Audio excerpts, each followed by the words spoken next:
നടൻ മോഹൻലാൽ മുഖ്യമന്ത്രിയുമായി ഒരു അഭിമുഖം നടത്തി. എല്ലാവരും അത് കണ്ടു, ആസ്വദിച്ചു.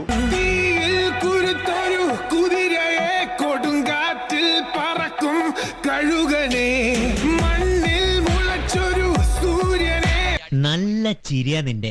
വേണേ സിനിമയിലെ ഒരു അരക്കായി നോക്കാം. സ്കൂളിൽ പഠിക്കുമ്പോ ഡാൻസിനും പാട്ടിനും ഒക്കെ ഞാൻ മിടുക്കിയായിരുന്നു. അന്ന് എന്നെ സിനിമയിൽ അഭിനയിക്കാൻ വിളിച്ചതാ. വ്യക്തിപരമായ അധിക്ഷേപങ്ങളെ അങ്ങ് ഒരുപാട് നേരിട്ടിട്ടുമുണ്ട്.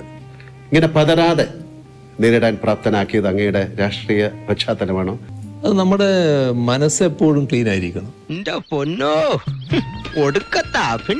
നിങ്ങളൊരു ആരോപണം ഉയർന്നു വരുമ്പോൾ ആ ആരോപണത്തിന്റെ ഭാഗമായുള്ള എന്തെങ്കിലും ഒരു അംശത്തിന്റെ പങ്കാളിത്തം നമുക്കുണ്ടെങ്കിൽ നമുക്കൊരു കുറ്റബോധം വരും.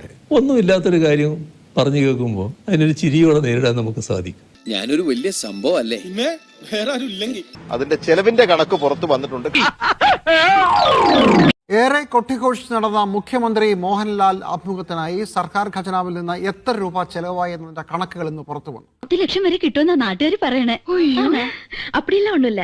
11,21,000 രൂപയാണ് ഒരു മണിക്കൂർ നേരത്തെ ഇന്റർവ്യൂവിന് ചെലവായത്. 11,21,000 രൂപയാണ് ഒരു മണിക്കൂർ നേരത്തെ ഇന്റർവ്യൂവിന് ചെലവായത്. അയ്യോ, ആര് പറഞ്ഞു പിടിപ്പിച്ചു പുളുവൊക്കെ? അങ്ങനെ ഒരു സംഭവം ഉണ്ടായി. മുഖ്യമന്ത്രിയുമായി നടത്തിയ അഭിമുഖത്തിന് സർക്കാർ ചെലവിട്ടത് 11 ലക്ഷത്തിലേറെ രൂപയെന്ന വിവരാവകാശ രേഖയിലാണ് ഈ കണക്ക് പരസ്യമാക്കിയത്. ടണ്ടും മിണ്ടിയും ഇരുവർ എന്ന പേരിലായിരുന്നു തെരഞ്ഞെടുപ്പിന് തൊട്ടുമുമ്പ് മുഖ്യമന്ത്രിയുമായുള്ള മോഹൻലാലിന്റെ അഭിമുഖ പരിപാടി. ലക്ഷ്യം തെരഞ്ഞെടുപ്പിന് മുമ്പുള്ള മുഖമിനുക്കൽ. എത്ര രൂപ എത്ര ആൾക്ക് എന്ന തരത്തിൽ കൃത്യമായി വിഭജിക്കപ്പെട്ടിട്ടുള്ള ഒരു തുക അതിൽ ലഭ്യമല്ല. എന്തായാലും മോഹൻലാൽ ഇതിന് പണം വാങ്ങിയിട്ടില്ല എന്നാണ് പ്രാഥമികമായി ലഭിക്കുന്ന വിവരം. ഭാഗ്യം ഇല്ലെങ്കിൽ അതുകൂടി എന്റെ തലയിൽ വന്നേ. മോഹൻലാലുമായി മാത്രമല്ല മുഖ്യമന്ത്രി തെരഞ്ഞെടുപ്പിന് മുമ്പ് അഭിമുഖ പരിപാടി നടത്തിയത്. പുറത്തു വന്നതും പുറത്തു വരാത്തതുമായ നിരവധി അഭിമുഖങ്ങളുണ്ട്.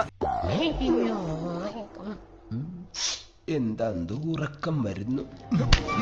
മറ്റ് പല PR പണികളും ഈ തെരഞ്ഞെടുപ്പ് മുന്നിൽ കണ്ടുകൊണ്ട് സർക്കാർ മുഖ്യമന്ത്രിക്ക് വേണ്ടി ചെയ്തിട്ടുമുണ്ട്.